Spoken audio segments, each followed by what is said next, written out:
Polished Punk Freedom is an edgy, disconnected long layer that is polished into a punk, active, or glamour look by your choice of surface styling products. Welcome to Surfaced Polished Punk Freedom. The first thing we'll do with Megan's hair is after we've shampooed is, even though it's straight and it's got just a bit of wave to it, I'm still going to come on with my curl whip. And what the curl whip does with this high lift blonde that's got a little bit too much elasticity, it helps give it some structural strength. So I'm working with my curl whip about the size of a golf ball twice, and just working that base into the hair. To begin our cut now, to work with a little bit of a support and protection for us, we're going to use the Trinity Protein Cream. I want to maintain the length in our hair, but I want to still keep it soft and shattered. So the first thing that we're going to do is just get a base of outer perimeter. I've had Megan stand just to make sure I've got the body posture proper, and I'm going to come in and I just lightly shatter under on my right and then under on my left. It gives me more structure on my outer perimeter, but yet it lets it fall into a soft, really deconstructed outer perimeter. As again, I want this in a polished punk look. I don't want too hard of a line to it. Starting in the center of the black zone, lifting it up and creating our inner perimeter by shattering that edge. I want to make sure I've got a really nice diffused edge so that when it lays down, there's no weight line to it. So I'm going to continue back to the back of the black zone, lift that hair up, and shatter the edge off. On these sections, I stand directly behind them just to create a little bit of a bevel in the direction that I want them to flow. So I'll continue to take that line down, working all in the black zone, just shattering that line up and away. The entire black zone is all cut to a 90. We've sectioned out a ½ inch of that black zone for our guide to go to the top, which we determine as our green zone. And I'll take that section, comb it real nice and smooth. My first section goes across where you would see a part line being. And as I lift that up, I pick up my guide, and now I'm going to my 5 3/4 swivel, and I lightly walk that out to my length. You'll see my thumb is always pointing in the direction that I want that line to move. Now the rest of this will work diagonally across Megan's head, always cutting the hair in the direction that the end result will flow. So let's lift this section up, pick up that guide from my black zone, and shatter out to my length. Please note that I'm not slide cutting here. My thumb is actually fluttering on that shear, and I'm getting some nice piecey layering as I move to the front. We take this all the way across the black zone right to that opposite side ridge. We've taken a ½ inch of guide all the way around our ridge. We'll take this guide straight out. As you'll see, the guide is there, and I'm going to use a descending layer here. My knuckles are to the head, and as I shatter that line, I drop it down. Now, Megan's a little bit sparser in the red zone in her temple, so I'm not going in very deep in that area. Just holding that straight out, taking that guide and shattering that line down. In behind the eye, just to add to some of the finishing possibilities, we'll take this fringe line just in that front area forwards, and we're going to create a frame coming in just behind the eye. Drop that area down, and let's come in short. Space creates lift, and by taking that nice and tight behind the eye, when we go to style afterwards, we'll have that nice frame in behind the eye.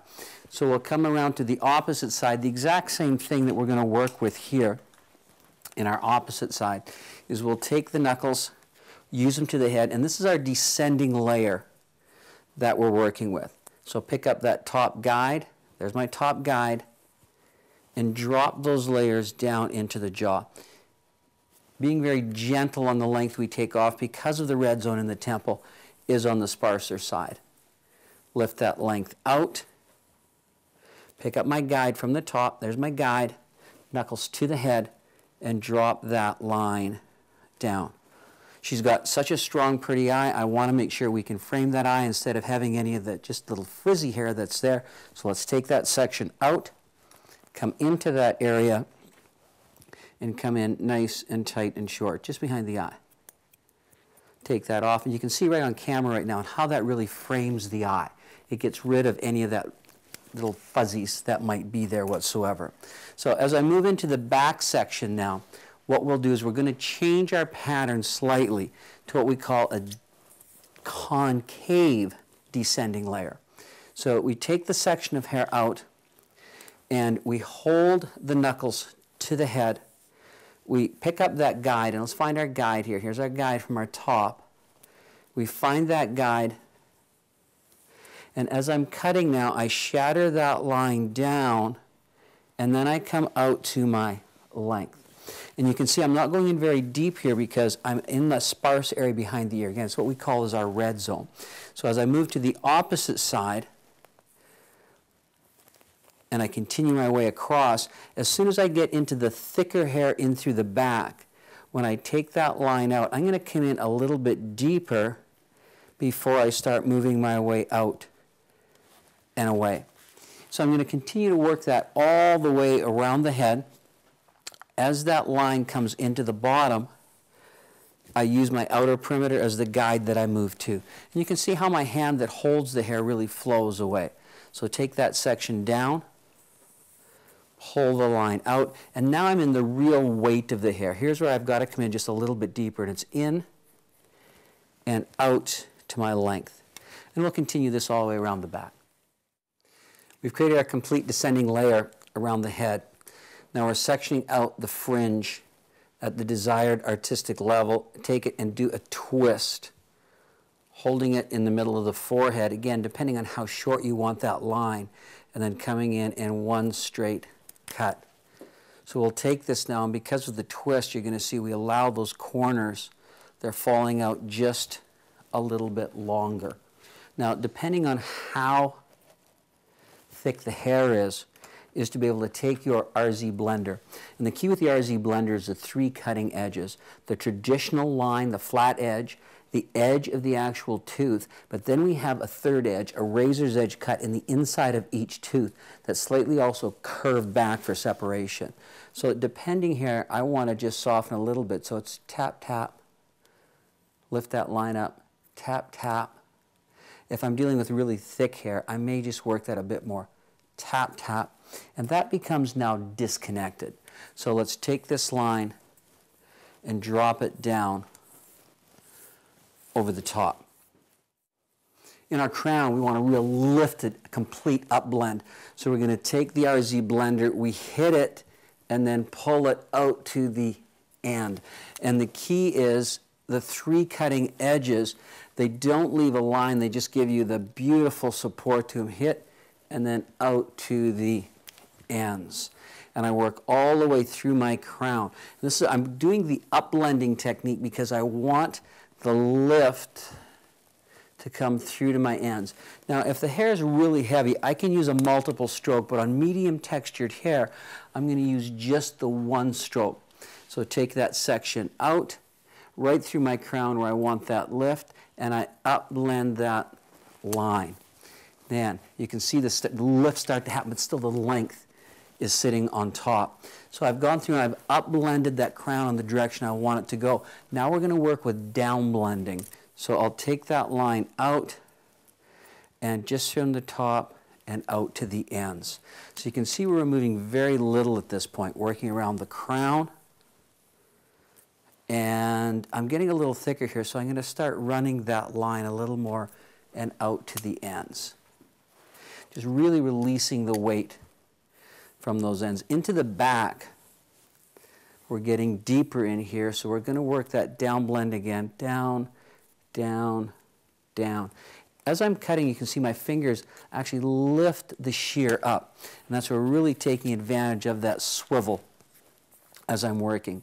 Take that section out, combing really smooth base to ends, and come into that line and lift, and where it's heavy, hit twice again. Lifting that shear up as you're working. So we're going to take the RZ blender, we're going to pull the fringe line down, and let's lift it, and right where the hair drops away, so you'll see that fringe drop out, I come in and I lightly tap and then I pull to the ends. See that rotating motion that I'm working with? Let's go to that next section, just work my way across the fringe, lift that up. Right where the short fringe falls out, we hit and we come away. And I'm going to work that all the way across. Just lift that up, hit, and pull away. Because of Megan's High Lift Blonde and a little bit over elasticity, what we're choosing to use is a Surface Curls smoothing cream. Which will happen is we'll go in and strengthen that elasticity up, give it shine, but it actually compresses the hair because her blonde hair, when it blow dries, can blow dry a little bit too large. So we'll be able to take and compress that hair shaft by about 50%. Before we began our cutting, we worked with the Curl Whip to be able to give it strength and condition. We cut with the protein cream in the hair, but then it was really the smoothing cream that collapsed everything for us. And this is where we start to see the punk feel fall in. So as I come in, I can create lift, I can create texture, I can shape my fringe.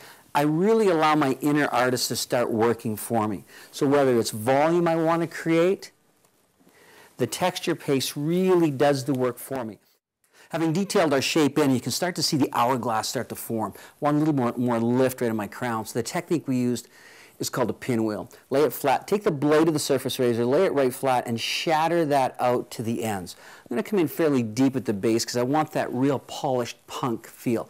So lay that in and shatter that line off. Just working in a half moon, just lifting that up, letting that short push that long away. So when I come into the top now, I can get a little bit of that lift, a little bit of that spray in behind. And that's where my texture paste can really come into play as well. Having some fun now? Well, I tell you what, we are polished punk freedom from Surface.